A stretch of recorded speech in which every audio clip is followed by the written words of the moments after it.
Bonjour, je m'appelle Nafissatou Diop, je dirige l'initiative Innovation pour la santé des mères et des enfants d'Afrique, ISMEA.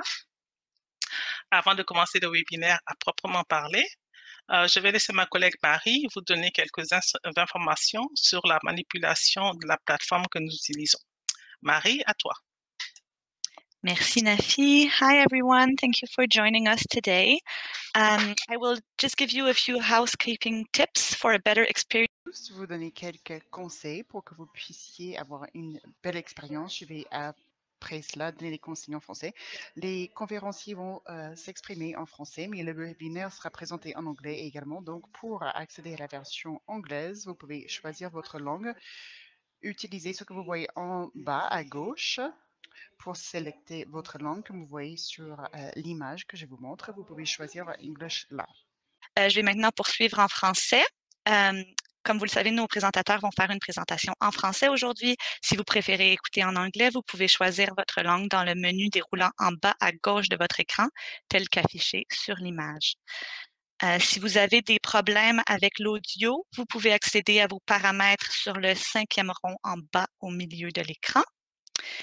Et pour toute question pendant ou après la présentation, nous vous invitons à écrire vos messages dans l'onglet à cet effet sur le côté droit de l'écran où c'est écrit « Messaging ». Vous verrez aussi une section appelée « Opérateur ». Robert de l'équipe Kudoway est avec nous aujourd'hui pour vous aider en cas de problème, donc vous pouvez le contacter sur cet onglet. Finalement, juste vous aviser que le webinaire sera enregistré. Merci beaucoup. Bon webinaire. Nafi, over to you.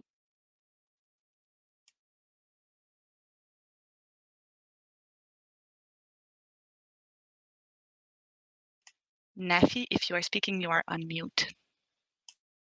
It had to happen, right? That was just making sure that you were listening.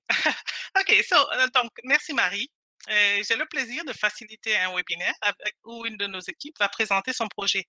Mais tout d'abord, permettez-moi de vous dire quelques mots de ce qu'est ISMEA. ISMEA est un partenariat de 3 bailleurs de fonds canadiens, Affaires mondiales Canada, les instituts de recherche en santé du Canada et le Centre de recherche pour le développement international. ISMEA a démarré en 2014 et se termine cette année en juillet. L'initiative a financé 19 équipes de recherche qui ont mené un total de 28 projets de recherche dans 11 pays d'Afrique subsaharienne. ISMEA a aussi soutenu 2 organismes de politique et recherche en santé pour accompagner les équipes de recherche pour le renforcement des capacités et surtout le transfert des connaissances pour la prise en compte des évidences de recherche dans les politiques et programmes. Pour plus d'informations sur ISMEA, vous pouvez visiter les sites web affichés à l'écran. Un petit mot maintenant sur nos présentateurs d'aujourd'hui. Professeur Rosalie Diop a un PhD en sociologie de l'Université du Québec à Montréal. Elle est enseignante-chercheur à l'Institut de Population, Développement et Santé de la Reproduction, IPDSR, de l'Université Cheikh Anta Diop de Dakar. Rosalie est actuellement aussi la directrice des études de l'IPDSR. Et Rosalie est la chercheure principale du projet dont nous allons parler aujourd'hui. Dr Samba Korsar est le chef de la division recherche à la direction de la planification, de la recherche et des statistiques du ministère de la Santé et de l'Action sociale du Sénégal. Il est aussi le secrétaire permanent du Comité national d'éthique pour la recherche en santé depuis 2004. Dr Samba Kor est chercheur associé coordinateur sur le projet dont nous allons parler aujourd'hui. On pourrait en dire beaucoup plus sur ces 2 estimés collègues, mais sans plus tarder, je leur donne la parole pour leur présentation. Rosalie, à vous la parole. Merci.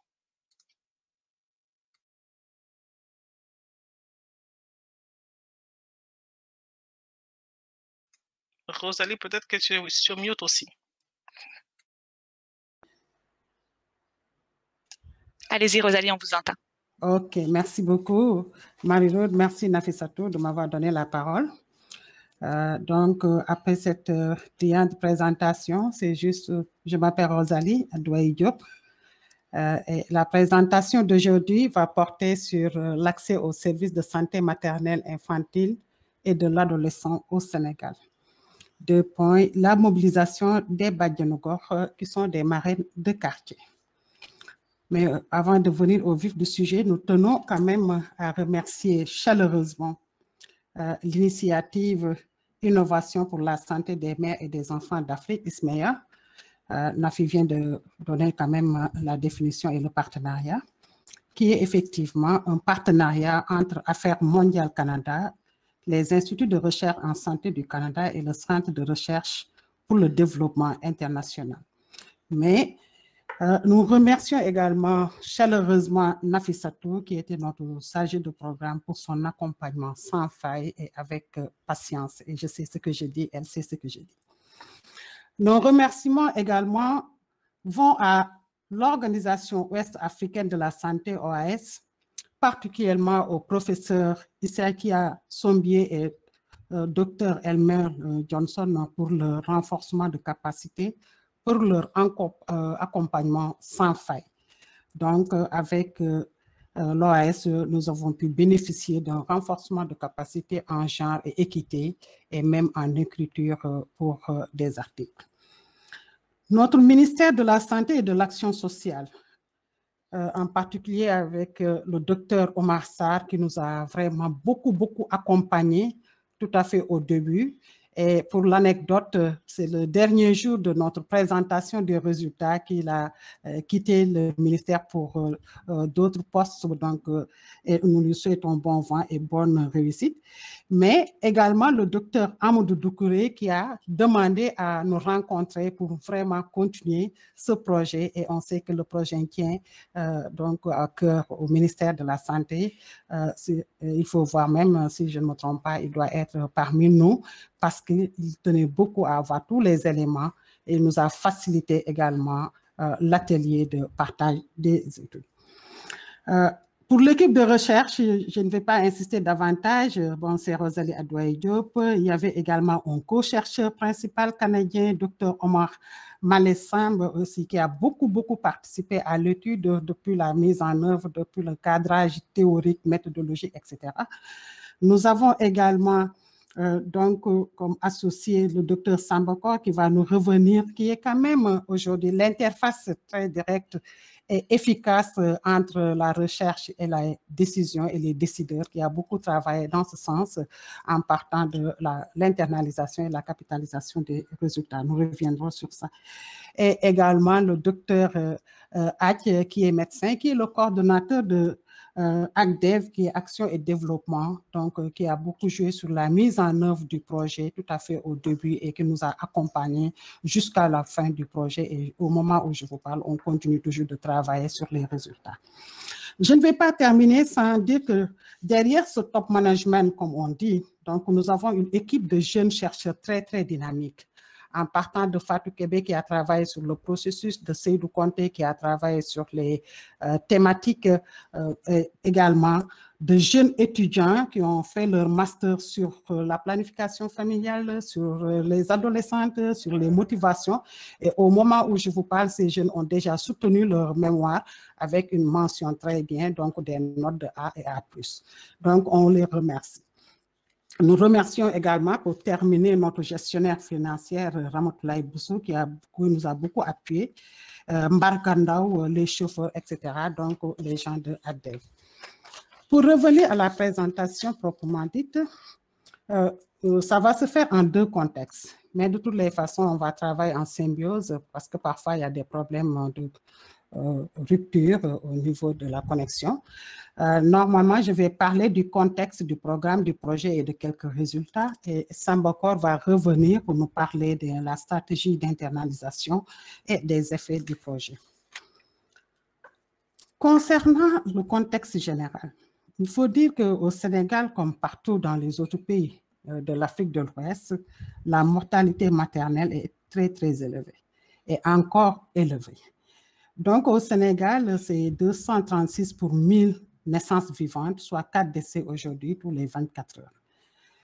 Pour la mortalité néonatale également, c'est 23 pour 1000 naissances vivantes.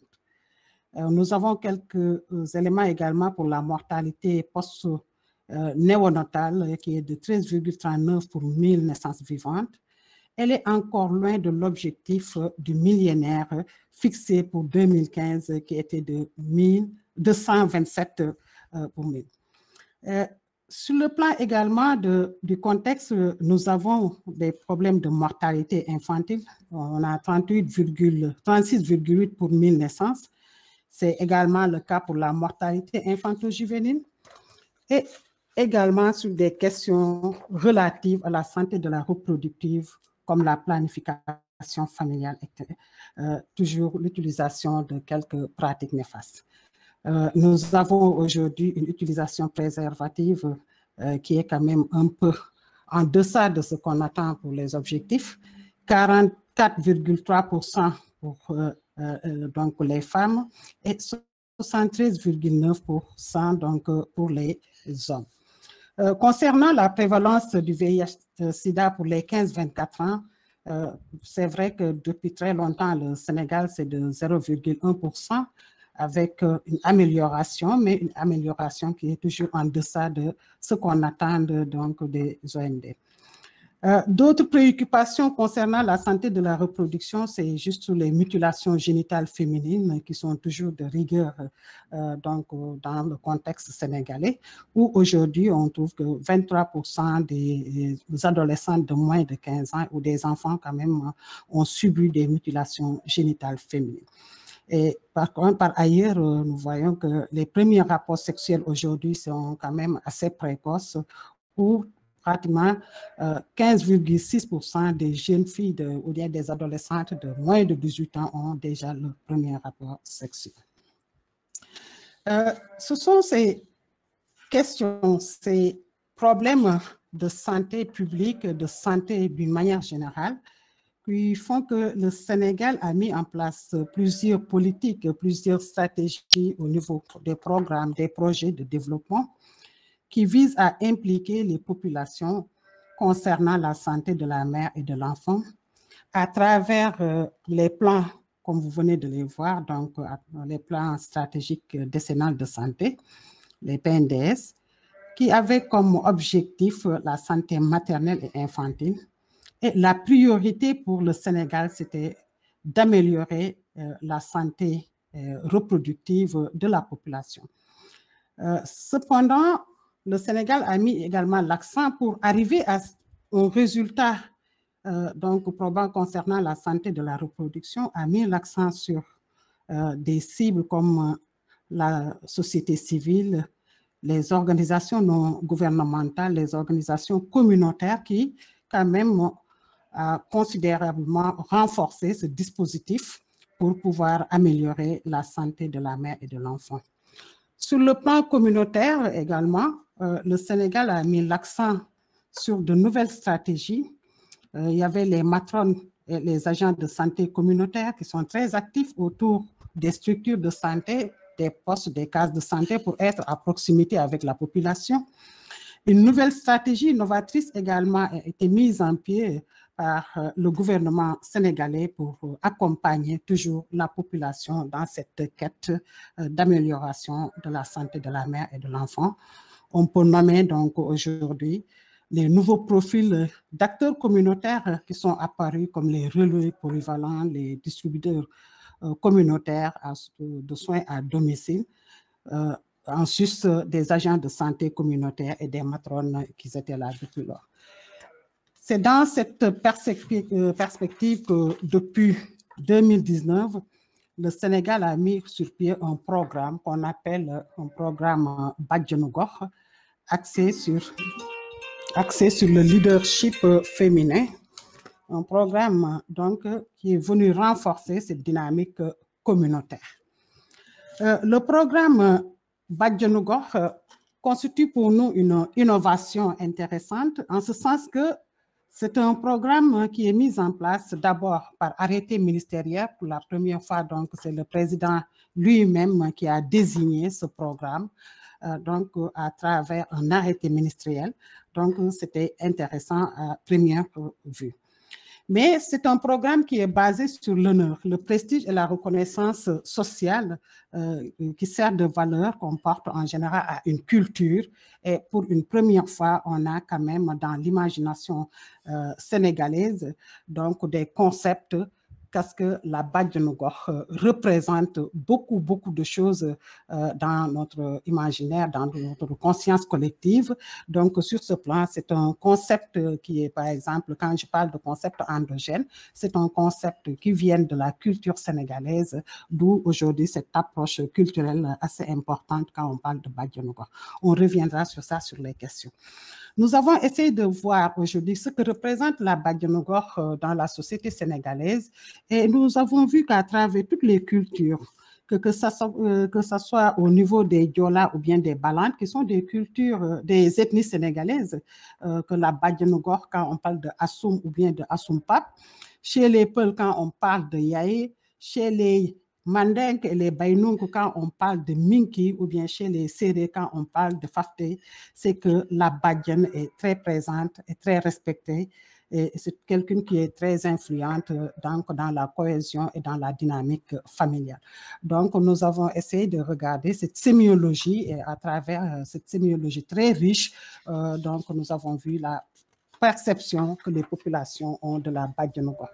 Donc, c'est ça que je voulais dire un peu sur la Bajenu Gox en tant que concept qui quand même véhicule une culture et une culture de cohésion familiale, une culture de dynamique sociale, etc. Pourquoi le projet Bajenu Gox? Cependant, on a vu que malgré le programme mis en pied par le président, à travers les acteurs communautaires qui sont très dynamiques, à travers aujourd'hui l'engagement des Bajenu Gox qui sont également très dynamiques, on a vu que les succès engagés par le programme Bajenu Gox mis en pied depuis 2009 et formalisé en 2010 n'a pas totalement donné les résultats escomptés pour plusieurs raisons. D'abord que ce sont des acteurs communautaires qui ont un statut assez précaire, donc parce que c'est des bénévoles qui sont employés quand même sans une véritable appropriation de leur part des programmes ou bien des projets. Et les Bajenu Gox travaillent également dans de multiples projets, mais nous avons remarqué qu'elles s'intéressent surtout à des projets qui sont plus motivants financièrement. La direction de la santé de la mère et de l'enfant, qui auparavant était la direction de la santé de la reproduction, également avait trouvé qu'il était urgent de voir comment redynamiser ces acteurs qui sont très proches de la population, mais quand même qui on voit malgré tout cet engouement sur les Bajenu Gox, quand même il y avait quelques donc je ne dirais pas insuffisance au niveau de tout ce qu'on attendait de ces Bajenu Gox, de leur capacité, etc. Donc il fallait voir comment redynamiser donc ces acteurs sociaux-là. C'est dans ce cadre que le projet de population, le projet Bajenu Gox, parce que je tiens toujours à expliquer qu'il y a le programme Bajenu Gox qui est dans pratiquement toutes les régions aujourd'hui au Sénégal, et le projet Bajenu Gox, donc, qui est là pour essayer de voir comment redynamiser à travers un modèle que nous allons mettre sur pied pour discuter effectivement de l'importance de ces Bajenu Gox. C'est un projet qui s'inscrit dans cette perspective. Il s'agissait d'aller au-delà de la mise en œuvre en place d'intervention des activités préventives de santé de la mère et de l'enfant et essayant de proposer donc comment le programme, dans une approche culturelle, peut s'insérer dans cette dynamique, dans ce dispositif de la santé d'une manière générale. Donc, ce programme avait comme objectif de vraiment redynamiser le programme Bajenu Gox. Le projet donc de recherche aujourd'hui, son objectif, c'était de redynamiser le programme Bajenu Gox. L'objectif, c'était d'étudier comment aujourd'hui une approche de développement communautaire et de synergie des acteurs peut renforcer la mise en œuvre du programme Bajenu Gox de manière à ce qu'il puisse davantage améliorer la santé de la mère et de l'enfant. Donc, comme tout projet de recherche, l'objectif, c'était ça. Et l'hypothèse qu'on avait posée, c'était si la Badianogo est renforcée dans sa capacité d'agir, aussi bien sur le plan technique, social, économique, elle peut contribuer sur la capacité d'agir aussi bien des Badianogo, mais également des mères, pour une augmentation de l'utilisation des services de santé de la mère et de l'enfant. Notre objectif, notre question de recherche, donc pour répondre à cette hypothèse, c'était quelle est la pertinence sociale du programme Badianogo, qui repose sur un leadership féminin, notamment au niveau de son adéquation avec les spécificités socio-culturelles du Sénégal. Nous avons travaillé dans 4 zones spécifiques, dans 4 régions. Il y avait dans la région de Dakar, nous avons travaillé spécifiquement avec le district de Guédiawaye et principalement au niveau du poste de santé des unités 4 qui polarise un certain nombre de Badianogo et d'unités également. Nous avons travaillé également dans le milieu rural, par exemple à Fatick avec les postes de santé de Djaoulé, qui polarise un certain nombre de quartiers également et de villages où nous avons eu à travailler avec des Badianogo. C'est également le cas pour Kaolack avec le district sanitaire d'Abattoir, le poste de santé d'Abattoir qui nous a permis de travailler avec quelques Badianogo. Et pour terminer, c'était à Louga avec le district sanitaire de Kébémer, mais nous avons travaillé avec le poste de santé de Ndane. Dans ces zones, nous avons essayé de varier, de respecter une certaine équité également en travaillant aussi bien avec le milieu urbain qu'avec le milieu rural. Quelques approches et activités de mise en œuvre pour le projet. Aujourd'hui, après avoir identifié les zones de travail avec la population et le ministère, parce que ce que j'ai oublié de dire, c'est qu'un travail toujours participatif. Tout ce que le projet a fait, le projet l'a fait avec le ministère et principalement avec la direction de la santé de la mère et de l'enfant. Donc, nous avons mis sur pied des comités de pilotage qui est une instance consultative créée pour assurer et légitimer un peu les acteurs locaux et faciliter la mobilisation autour de ce projet. Dans ces comités, il y avait toutes les sensibilités. En général, c'est les préfets, les sous-préfets, les maires, des zones choisies, aussi bien les chefs de quartier, les femmes, tous les leaders communautaires, y compris également les leaders institutionnels. Ensuite, nous avons fait une étude de faisabilité, une étude situationnelle pour voir qu'est-ce qui se passe réellement dans ces zones et si le projet doit agir, comment faire pour agir. C'est dans ce cadre-là que nous avons également fait quelques formations pour les Badianogo pour revenir sur les paquets de services qui existaient avec le programme. Le projet a repris toutes les activités du programme avec ces Badianogo-là pour apporter quand même, pour renforcer davantage les insuffisances et s'il le faut, au besoin, créer d'autres activités, d'autres approches pour mieux redynamiser le programme Badianogo. Des ateliers ont été organisés pour apporter des supports à ces femmes communautaires, à ces femmes leaders, des fiches leur permettant de mieux faire leur médiation sociale, leur permettant également d'identifier dans les zones les nouvelles femmes enceintes, les FA, qui sont les nouveaux-nés, qui sont là, qui sont les enfants qui doivent être vaccinés, etc. Donc, des fiches ont été élaborées dans ce sens pour permettre à ces Badianogo de les identifier et de les amener au niveau des postes de santé. Donc, vraiment, des outils ont été développés, des outils de supervision, parce qu'il y avait beaucoup de causeries, des visites à domicile, qui sont des modèles utilisés par les Badianogo, pour pouvoir approcher la communication et pouvoir parler à la communication. Sur le plan de la recherche, parce que c'est un modèle qui est composé de la mise en œuvre en même temps de la recherche. Donc, la recherche alimente la mise en œuvre. Donc, vraiment, il y avait un travail assez dynamique entre la recherche et la mise en œuvre.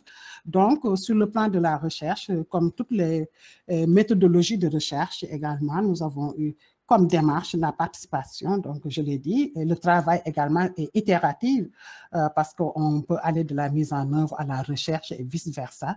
Et on peut aller également des populations au niveau des décisions pour revenir parfois discuter avec eux de quelques résultats de mise en œuvre, améliorer ces résultats et de retourner. Nous avons utilisé également des méthodes de collecte donc standards comme les questionnaires, les guides d'entretien. Nous avons exploité également les registres de santé pour permettre de voir l'évolution de l'utilisation des services de santé, etc. Et pour terminer, nous avons eu au moins 3 films aujourd'hui, plus des photos et des pressbooks que nous avons fait avec le projet pour mieux documenter le processus, mais également les activités que nous avons eu à faire. Par rapport à la situation avant le projet, donc comme je venais de vous le dire, nous avons fait une analyse situationnelle. Nous avons eu quelques constats. D'abord, sur le plan de la santé de la reproduction, comme je vous l'ai dit tout à l'heure, dans les zones ciblées, nous avons vu qu'il y a toujours les violences qui sont multidimensionnelles, qui sont liées aux normes sociales, aux normes de genre, comme des maltraitances, des violences faites aux femmes. Nous avons remarqué également que dans certaines zones, il y a toujours les mariages et les grossesses précoces qui demeurent. Nous avons remarqué également que l'excision, la prévalence est toujours là. Donc, dans un premier temps, nous avons regardé qu'est-ce qui se passe, quels sont les manquements, quels sont les problèmes, en tout cas les problèmes sociaux, si on peut les appeler ainsi. Nous avons remarqué également que toujours, il y a quand même des problèmes liés au genre, comme des problèmes de manque d'autonomisation et de prise de décision des femmes en âge de créer et des jeunes filles également, concernant l'utilisation de la planification familiale, concernant le fait qu'on doit aller vacciner les enfants, donc, et même si on doit aujourd'hui donc prendre certaines précautions liées à la décision, il fallait toujours l'aval du mari ou bien de la belle-mère ou bien de quelques leaders pour pouvoir accéder à cette prise de décision-là. Nous avons remarqué dans ces zones qu'il y avait un faible pouvoir d'achat des communautés, une précarité économique qui a limité également l'accès à ces femmes-là au niveau des postes de santé. Parfois, il y a des distances de 3-4 kilomètres qui faisaient que les femmes ne pouvaient pas y aller, etc.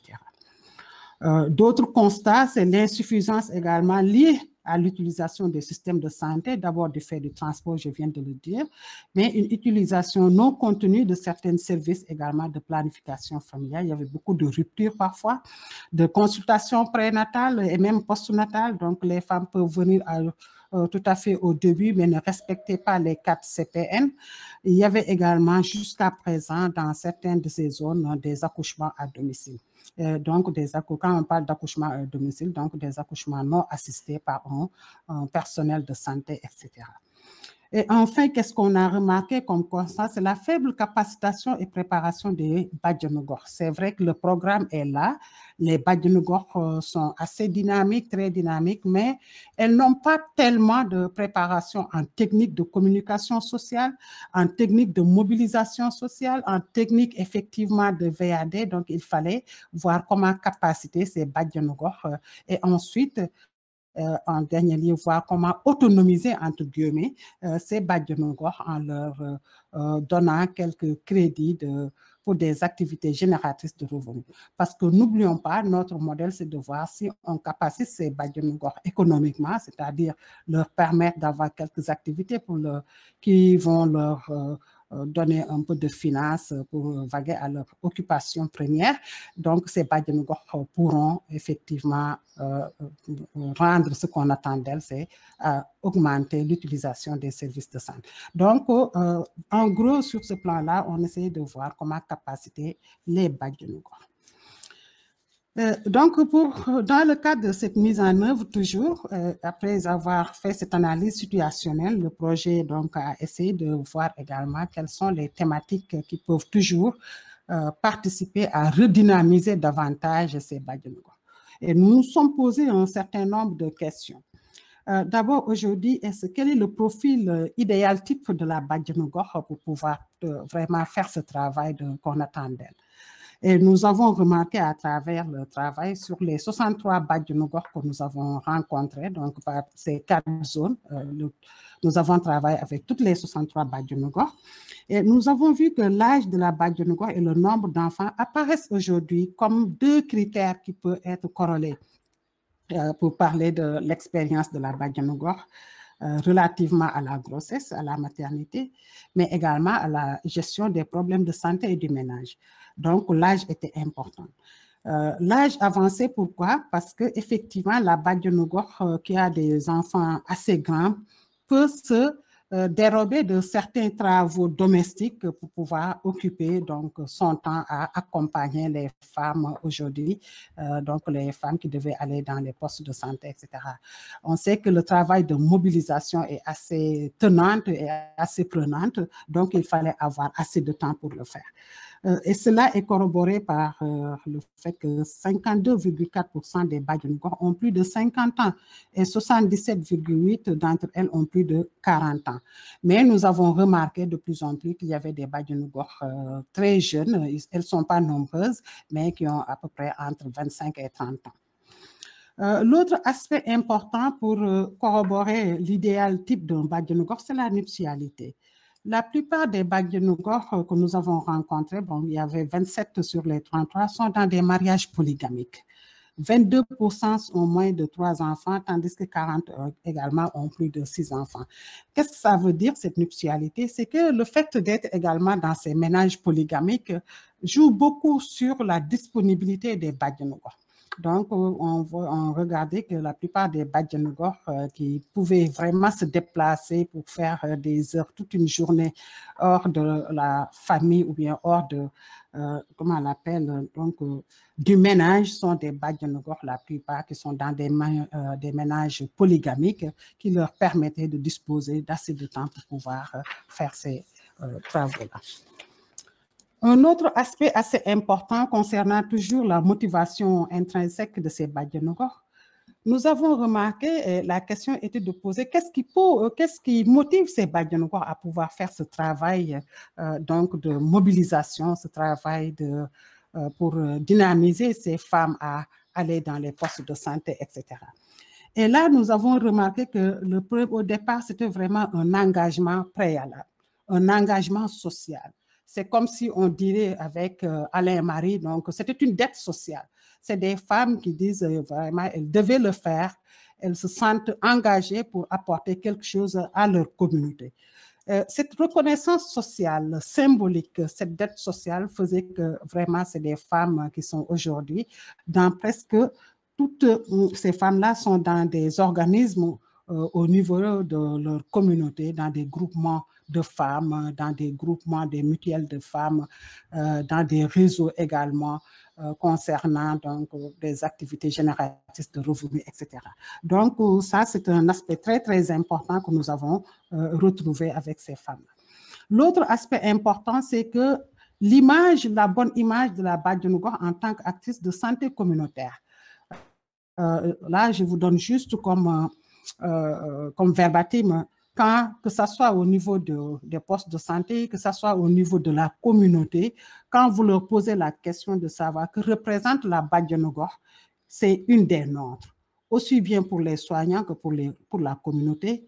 Ce lien est assimilable à des liens de sang, on garde le linge sale en famille, disponible, etc. Donc, vraiment, la Badjanogor jouait ce tampon aussi bien entre les postes de santé et la communauté, et elle est considérée comme faisant partie intégrante donc, de cette communauté. Donc, ça a facilité ces liens et cette motivation intrinsèque.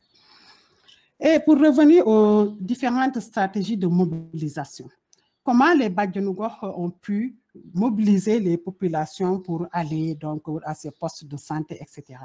Nous venons de le dire, la plupart des femmes qui étaient dans les communautés, c'est des femmes qui n'ont pas de décision. On les appelle les ayants droit, qui sont en général très vulnérables, mais qui ne peuvent pas prendre de décisions pour leur propre santé, qui n'ont pas assez d'autonomie financière, etc.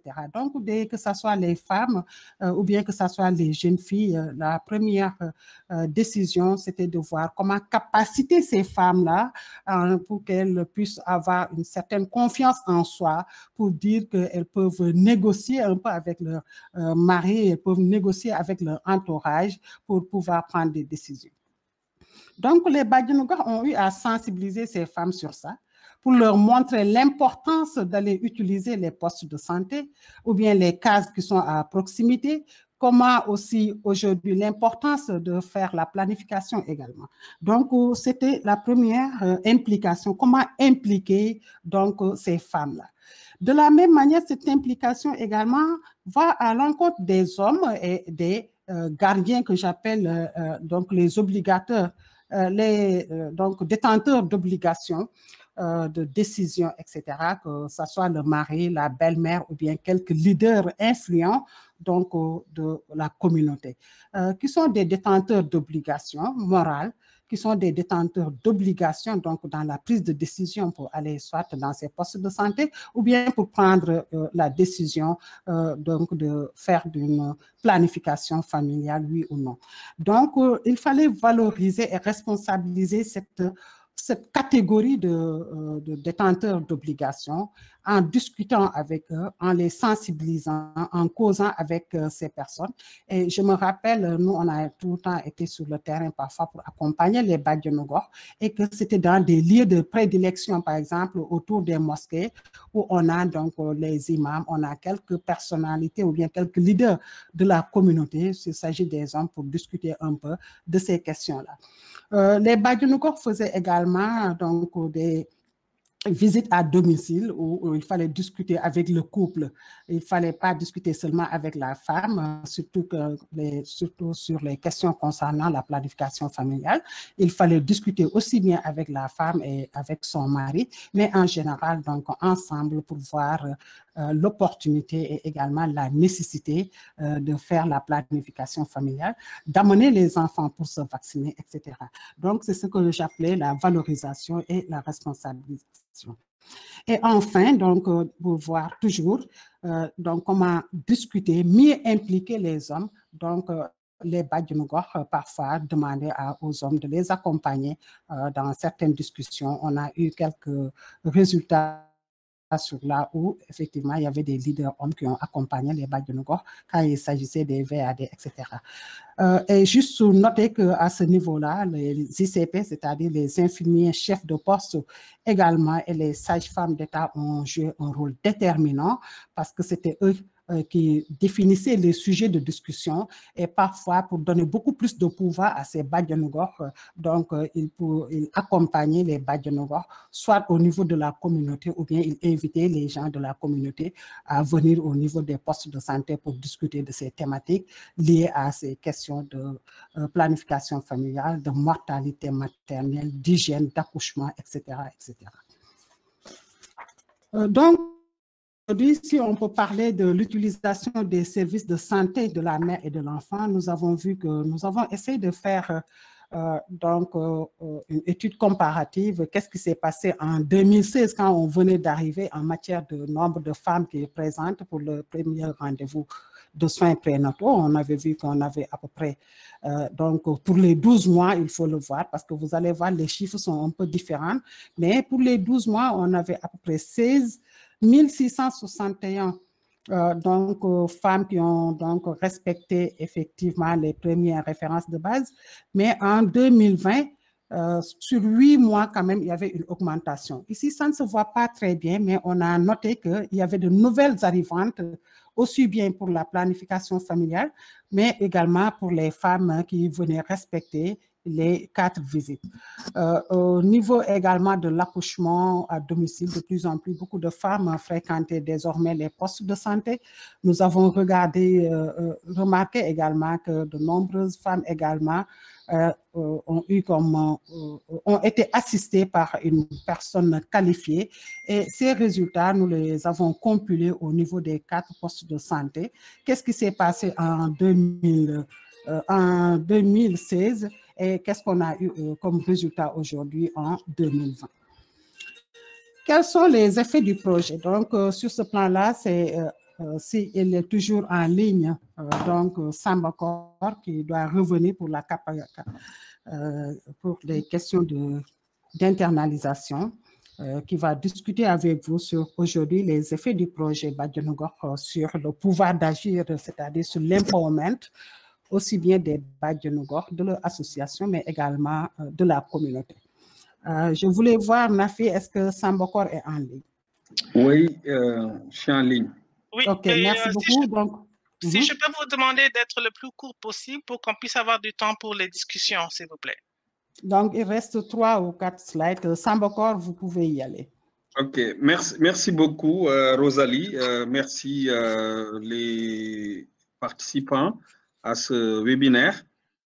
Cette phase, c'est surtout partager avec vous comment ce formidable travail, en tout cas de recherche opérationnelle et d'activités de mise en œuvre coordonnée par l'ONG ACDEV, a permis de changer la physionomie de la collaboration des organisations communautaires de base, surtout au niveau des femmes, et le ministère de la Santé.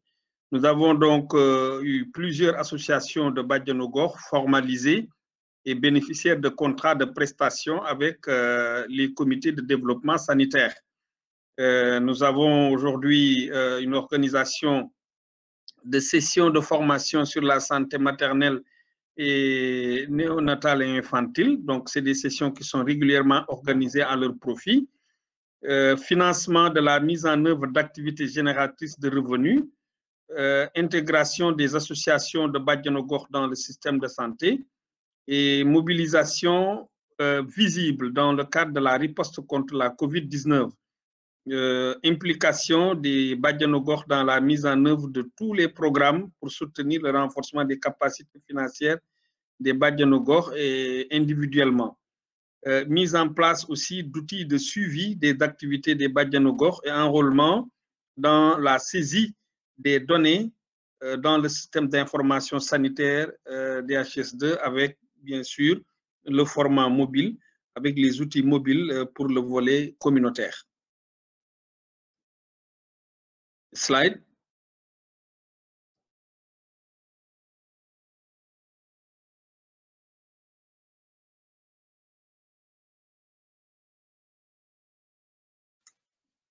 Allez-y, Sambakor. Alors, c'est important aussi dans le cadre de ce projet. Oui, c'est important également dans le cadre de ce projet de pouvoir évaluer comment est-ce que nous allons consolider les acquis et pouvoir les porter à l'échelle. Et là, c'est des aspects importants. Et le message clé que nous avons, il y en a plusieurs, mais certains messages clés que nous avons en tout cas retenus, les interventions des Badjanogor contribuent à accroître l'utilisation des services des femmes en âge de reproduction et en santé maternelle, néonatale et infantile, augmentation de la couverture vaccinale et nutritionnelle des enfants, augmentation également du taux d'utilisation des services de planification familiale, consultation prénatale, consultation postnatale. Et dans l'ensemble de ces acquis, nous, on a essayé de les évaluer à partir justement d'objectifs, de 3 objectifs. Hein? On a essayé donc d'avoir à travers 3 objectifs. C'est d'abord de partager les résultats, promouvoir les comportements favorables à la santé, mais aussi fournir les éléments pour le passage à l'échelle pour le passage de cette intervention à l'échelle. Et donc, tous ces aspects-là ont fait l'objet de déploiement en termes donc de partage, mais surtout de structuration dans un format qui soit digeste et accessible aux différents acteurs ou aux différentes parties prenantes. Slide.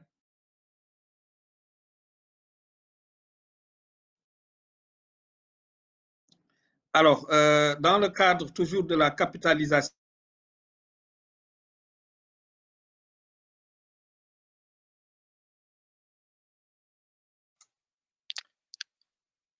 est-ce que Sambakor est là? La participation des décideurs dans la conception et la mise en œuvre de la recherche.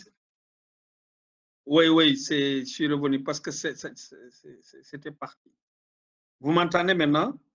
Oui, oui, on t'entend.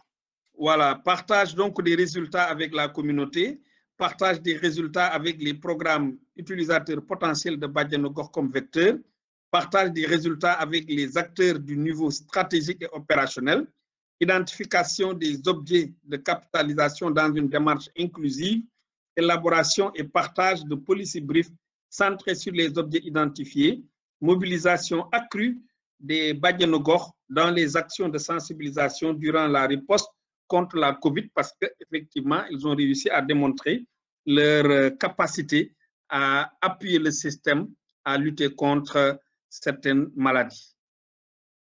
Slide.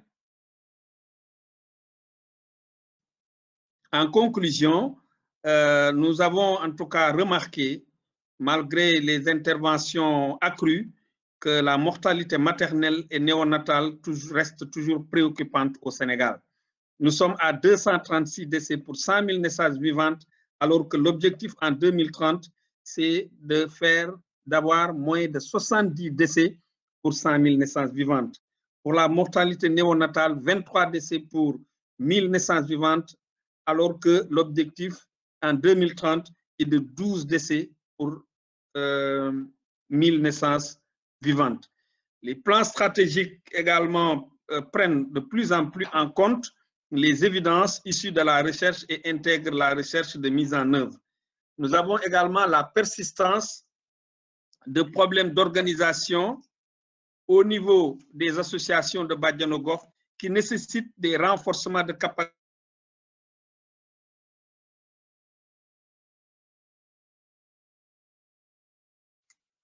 Ok, espérons qu'il va revenir dans quelques minutes. Avec le projet, leurs compétences ont été formalisées. Avec le projet, leurs compétences ont été formalisées à travers une association de Badiane Gox. Le financement des AGR, activités génératrices de revenus, a surtout renforcé leur motivation et leur volonté d'agir dans le champ social. Nous avons une construction d'une identité professionnelle dans le nouvel dispositif communautaire d'espace socio-sanitaire et de renforcement de leur autonomie et leadership. Il est certainement nécessaire de démultiplier l'approche par le financement d'activités génératrices de revenus des associations de Badiane Gox et une évaluation exhaustive de tous les modèles de motivation jusqu'ici mis en œuvre au Sénégal pour créer les conditions optimales de pérennisation de l'approche. Slide. Alors, nous voudrions vous remercier tous pour véritablement cette action synergique qui a démontré que les décideurs, les chercheurs, les organisations communautaires de base, mais surtout les ONG qui sont actives dans le développement de la santé communautaire, que nous pouvons ensemble créer de la connaissance, mais également faire avancer le système et améliorer ses indicateurs. Et vous voyez ici les trois photos qui démontrent que voilà, on vient de dérouler une recherche qui a été participative, mais aussi qui a réussi à enrôler les autorités à la fois administratives et centrales et qui a permis aussi de revaloriser la fonction des Badiane Gox.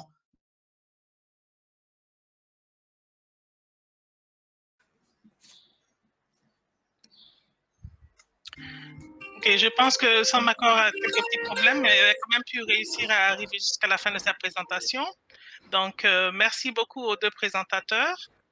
Et nous allons maintenant donc pouvoir passer à la partie questions et réponses. Samakor a été déconnecté. Je pense qu'il aura la chance de pouvoir se reconnecter. Donc, s'il vous plaît, si vous avez des questions, n'hésitez pas à taper vos questions dans le chat box, c'est le deuxième bouton à partir du haut à droite. Et on vous posera les questions que vous avez. En attendant, je vais commencer peut-être à poser une question pour lancer le débat. Et ma première question, je sais que Rosalie a déjà commencé à parler un peu dans sa présentation de l'implication des rôles des hommes. On a compris clairement que les Bajengor avaient un grand rôle envers les femmes, améliorer leur action, leur participation et leur utilisation des services. Rosalie a commencé aussi à parler un petit peu du rôle des hommes. Donc, je voudrais qu'on élabore un petit peu sur ce côté aspect genre. Parce que genre, c'est pas seulement les femmes, c'est les hommes aussi. Alors, élaborez un petit peu sur ce que vous avez fait. Mais vraiment très rapidement pour qu'on puisse poser d'autres questions. Qui veut prendre la parole? Samakor ou Rosalie? En attendant Sambokor, bon, rapidement, effectivement, je l'ai effleuré la question. C'est vrai que les Bajengor ont plus travaillé avec les femmes, ont plus travaillé avec les adolescentes. Mais à vrai dire, ils n'ont pas beaucoup approché les hommes et ça a été quand même limitatif. On l'a mis dans les rapports où les Bajengor n'ont pas vraiment approché donc, les jeunes hommes, surtout quand je parle d'hommes, je parle plutôt des adolescents. Et je pense que c'est quelque chose qu'il va falloir corriger dans les autres projets à venir. Sinon, pour Marie et en général les leaders, donc dans les zones, les Bajengor ont pu accéder à eux pour des questions de sensibilisation, de discussion, etc. Mais pas pour les cibler en tant qu'hommes leaders dans les zones. Merci. Prochaine question par rapport au transfert d'utilisation des évidences pour les politiques. Donc, toute l'équipe de l'initiative Innovation pour la santé des mères et des enfants d'Afrique, par constitution, incluait un décideur comme co-chercheur. Est-ce que vous pouvez nous expliquer un peu, vous avez au départ expliqué le rôle important que le co-chercheur avait joué dans votre équipe, particulièrement Dr Sarr au départ. Est-ce que vous pouvez élaborer un petit peu quel a été le rôle de ce décideur et l'importance de ce co-décideur-chercheur dans votre équipe?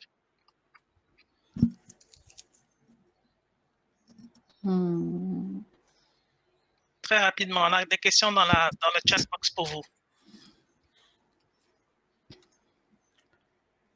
Rosalie, vas-y, parce que je ne sais pas si ça m'accorde. Vous pouvez prendre la parole?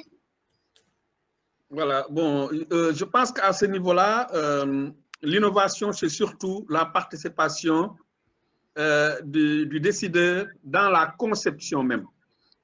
Cela veut dire que depuis le début, voilà, le link qui a été créé avec le chercheur permet au décideur de pouvoir dire concrètement quel est son problème et comment est-ce qu'il le perçoit.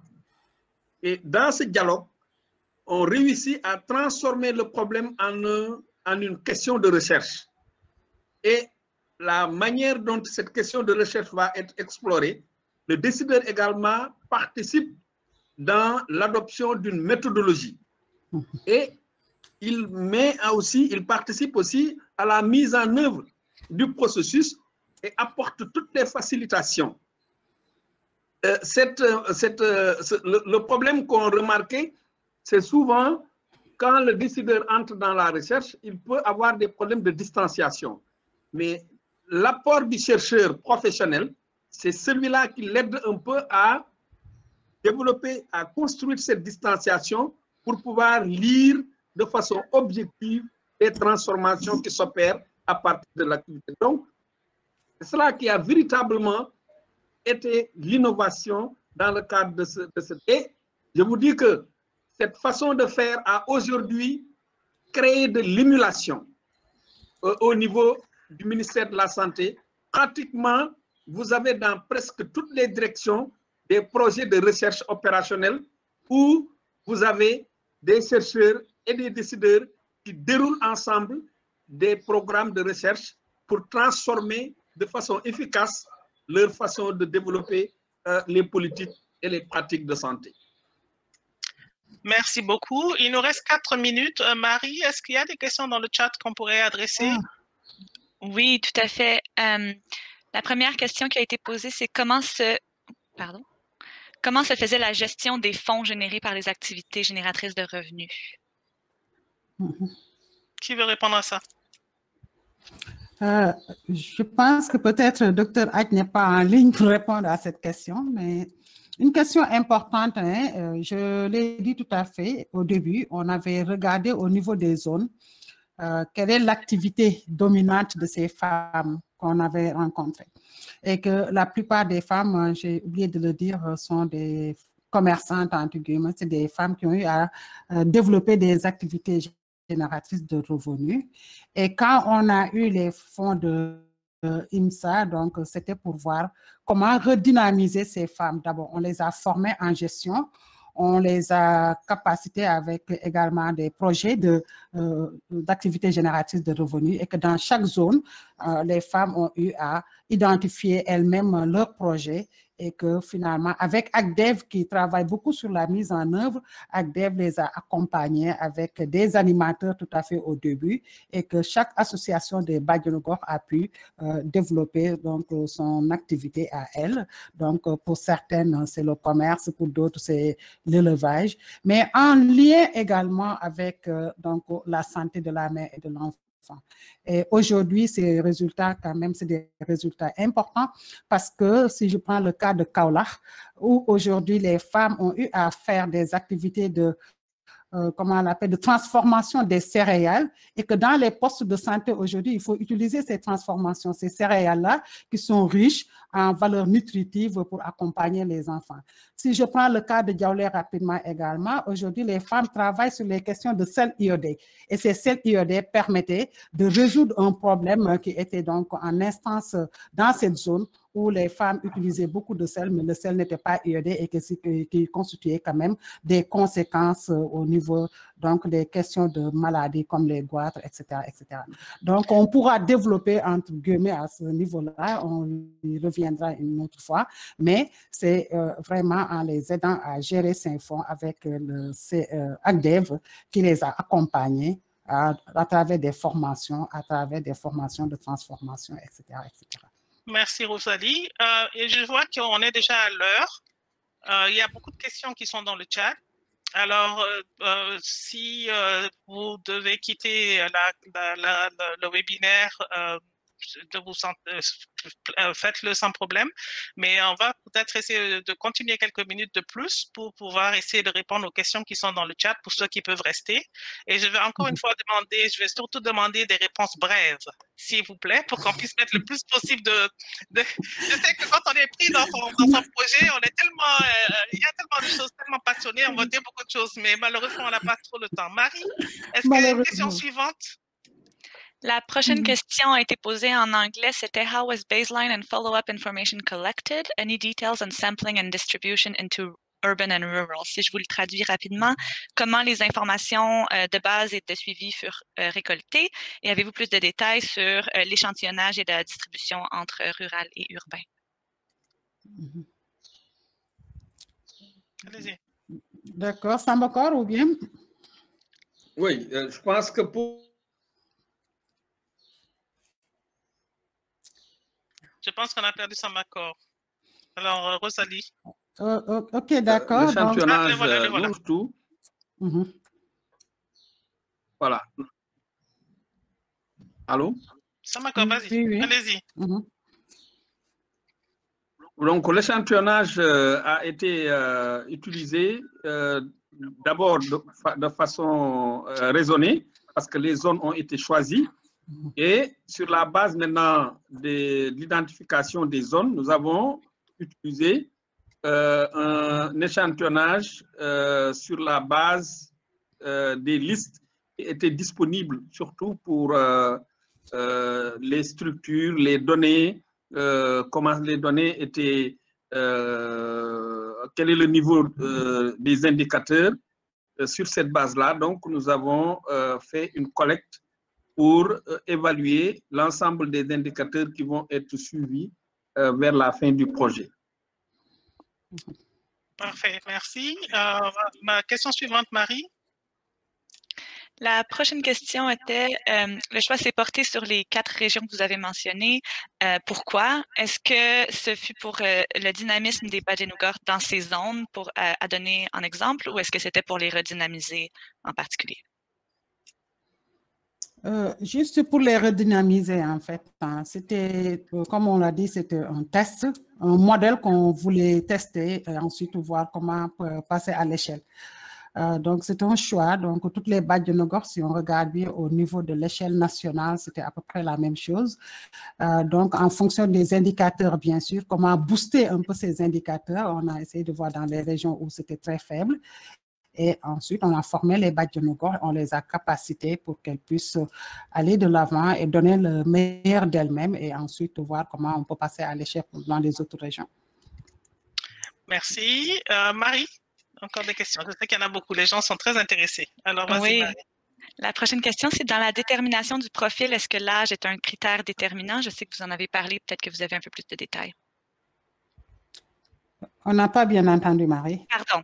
Dans la détermination du profil des Badjanogor, est-ce que l'âge est un critère déterminant? Oui, tout à fait, un critère déterminant, hein, en fait, parce qu'on a vu que les premiers Badjanogor, dans l'imagination collective, on avait toujours pensé que les Badjanogor sont des personnes très, très âgées, donc, etc.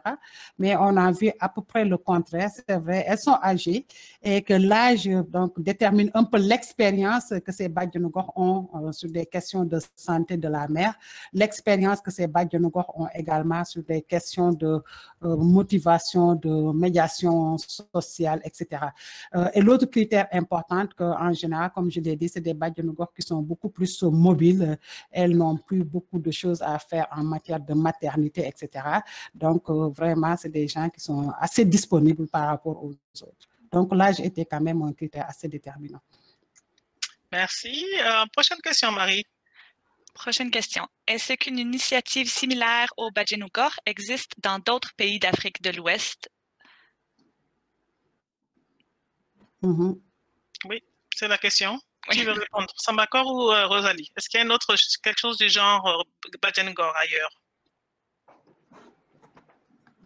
Oui, la même initiative existe au Bénin, de même que au Burkina Faso. Je pense que le professeur Sombier pourrait même y dire quelque chose.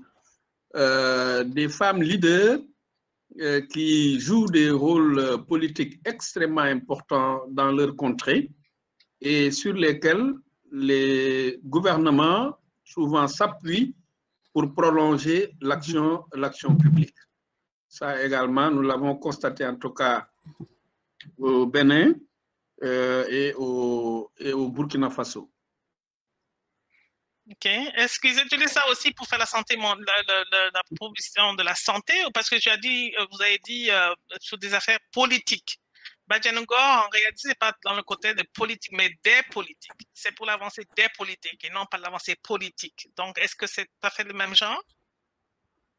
Oui, c'est les politiques publiques, c'est-à-dire dans le domaine de l'éducation, dans le domaine de l'agriculture, dans le domaine de la santé. Je parle ici des politiques publiques au pluriel. Parfait, merci. Rosalie, quelque chose que tu voulais ajouter sur ça ou on peut passer à la question suivante? On peut passer, parce que c'est tellement important. Je me rappelle avec les gens d'Ismaël qui faisaient partie de certains projets, on posait beaucoup de questions sur l'exemple Badjanogor. Et je pense qu'aujourd'hui, c'est un exemple que les Maliens même nous ont approché pour nous demander comment ça s'est passé, etc. Vraiment, ça est une sorte d'émulation qu'on peut partager avec la sous-région. Parfait. Marie? Oui. Question.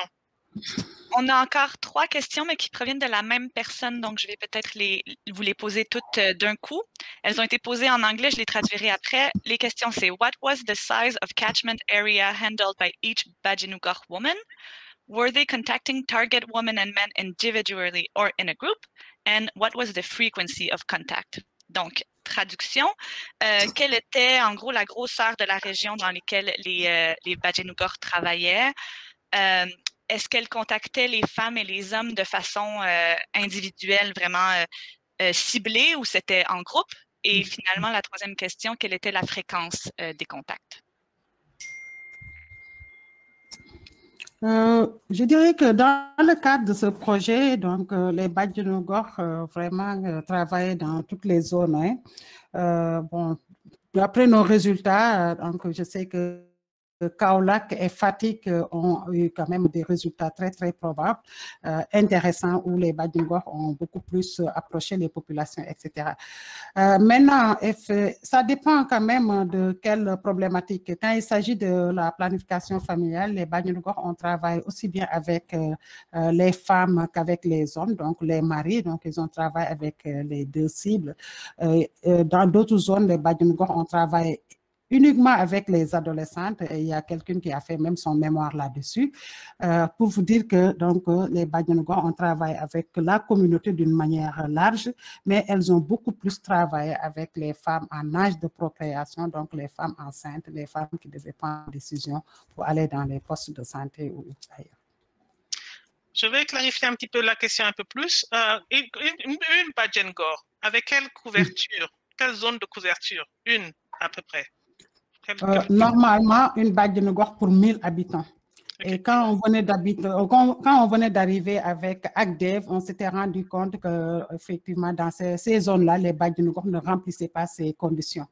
Et finalement, on a eu à recruter même d'autres Badjingor de concert avec le ministère pour compléter un peu le dispositif. OK. Et généralement, une Badjingor, quand elle travaille avec un groupe de femmes ensemble, ou bien elle approche les femmes individuellement, ou elle approche une femme, les hommes pareillement. C'est-à-dire que comment elle travaille comment elle communique avec les populations? C'est par personne individuellement, ou elle les regroupe, ou comment c'est ça? Non, nous venons de le dire, même dans la communication, les Badjingor travaillaient en fait en causerie. Donc, regrouper les femmes en âge de procréer, soit au niveau des postes de santé, parfois au niveau de la communauté, accompagnées en général par l'infirmier chef de poste ou bien par la sage-femme pour travailler avec les femmes. Maintenant, dans certaines zones, les Badjingor faisaient des porte-à-porte, donc pour aller discuter avec la femme. Mais en général, s'il s'agit des questions de planification familiale ou bien des questions de vaccination, les Badjingor travaillent avec le couple, c'est-à-dire la femme et son mari d'une manière générale. Donc, vraiment, c'est des gens qui travaillent avec la communauté de manière très large. Excellent. Marie, est-ce qu'il y a d'autres questions? Non, c'est tout pour les questions dans le chat. OK, donc on a déjà 10 minutes au-dessus du temps, donc je ne vais pas ajouter plus à ça. Merci à tous ceux qui ont pu rester plus longtemps. En tout cas, merci beaucoup. Je vois l'intérêt que ce projet a suscité dans les dialogues. Alors, merci à l'équipe, merci aux participants. Et j'espère que nous entendrons encore parler de ce projet, que ce n'est pas un projet qui va se clore, d'après ce que j'ai compris clairement, ne va pas se clore avec l'impact ne sera pas terminé avec le projet lui-même. Alors, nous vous souhaitons bon vent et on attend d'entendre encore de bonnes nouvelles de vous. Merci beaucoup à tout le monde. Merci à tout le monde. Bonne journée, bon matin, bon après-midi ou bonne soirée, où que vous soyez dans le monde. Merci. Merci. Au revoir. Au revoir.